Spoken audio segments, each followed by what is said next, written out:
Assalamualaikum warahmatullahi wabarakatuh. We are from Group Magnifecto and my name is DANIAL HAIQAL behind ZAIS.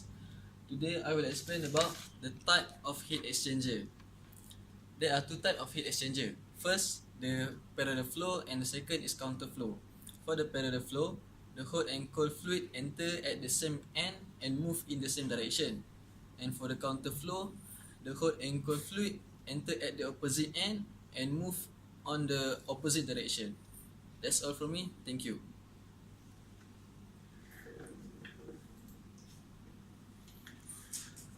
Assalamualaikum warahmatullahi wabarakatuh.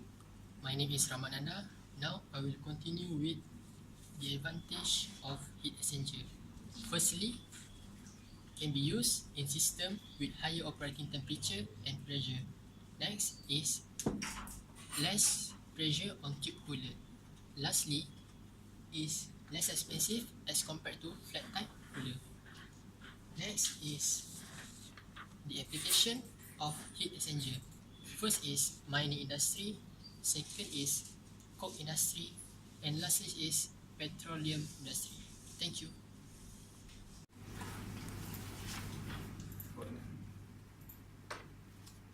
Hi, Assalamualaikum. My name is RUZAINE. So today I will show you what is the formula will be used to solve the heat exchanger. So the first things, as usual in the heat transfer, first we need to find out the parameter of density, thermal conductivity, Prandtl number, dynamic viscosity, or kinematic viscosity.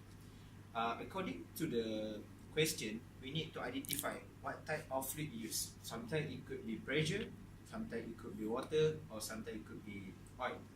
So as we find out this all the parameters, then we try to use the formula of overall heat transfer coefficient, which is 1 over U equal to 1 over Hi plus 1 over H dot.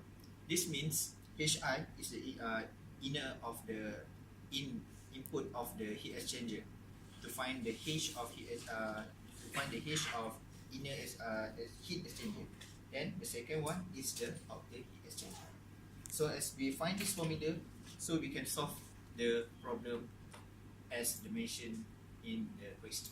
Thank you.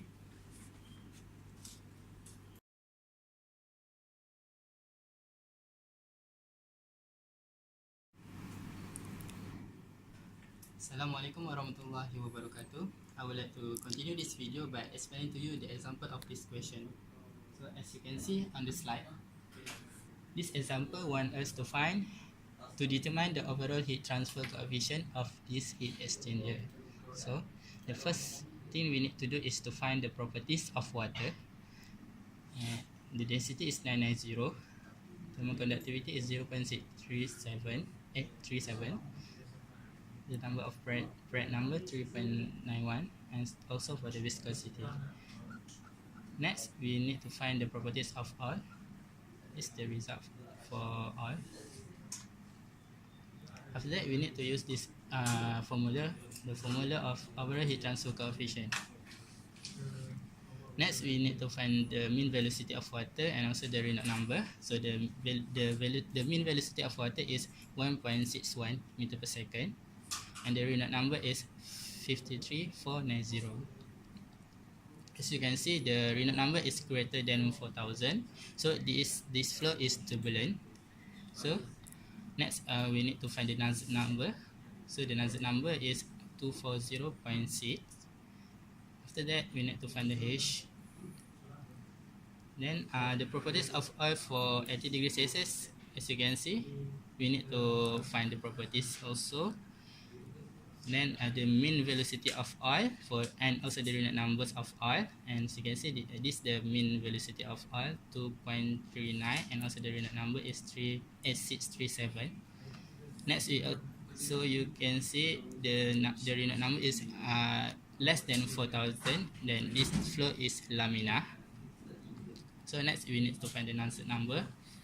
The Nuzult number of oil is 5.45. After that, we need to find the H also, and last but not least, the question need to find the overall heat transfer coefficient. So we use the formula, and then the answer is 74.5. That's all from me. Thank you.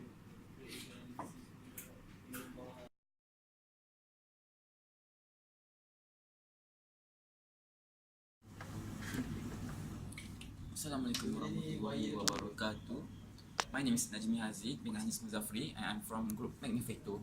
So now I will show the example for heating water in a counterflow heat exchanger. So this is example for heating water in counterflow heat exchanger. So a counterflow double pipe heat exchanger is to heat water from 20 degrees Celsius to 80 degrees Celsius at a rate of 1.2 kg per second.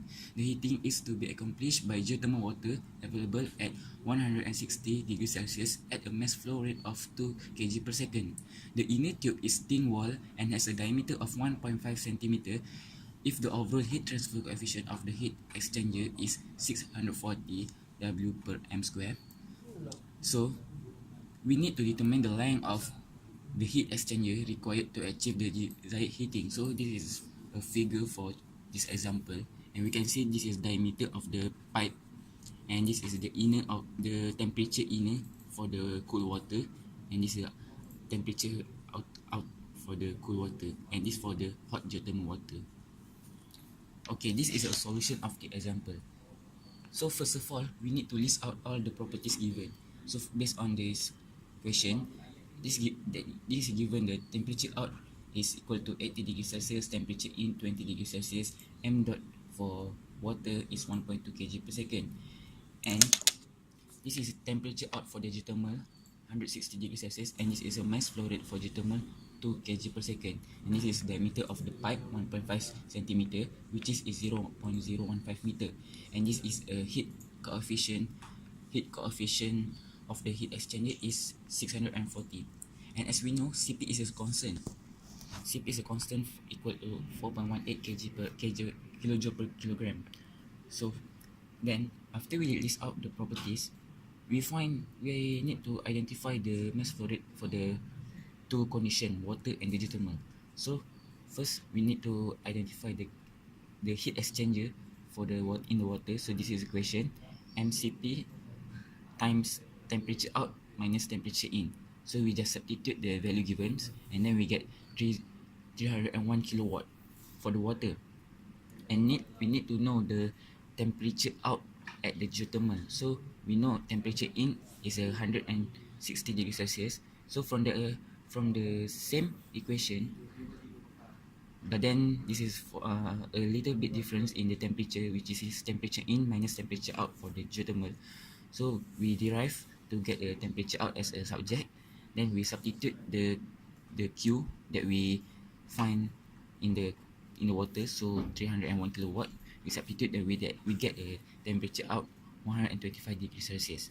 So after that, we determine the delta T, the total temperature for the both conditions. So T in, T out, then we get 80 degrees Celsius, and temperature 2 we get 105 degrees Celsius. So for the total temperature, this is a formula, delta T minus delta 1 over ln times by delta T1 over delta T2. So as we show it, and we get 92 degrees Celsius. After that, we find the valuable important things. So we see that this is a equation for heat exchanger. So the exchanger coefficient times area delta T that we get before this. So for area, we just derive the formula and we make it as a subject, and like before this, we only substitute from the equation, so we get 5.11 meter per meter square as a area. And the question from this example is we need to determine the length of the heat exchanger required to achieve desired heating. So this formula of area surface area equal to pi dl, pi diameter times length, and then we move the pi and diameter so that we make a length as a subject. So this is equation for length, Then we just need a substitute that we find area in this question. So we substitute this, and this is 0.015 given in the question. So the final answer is 100 meter as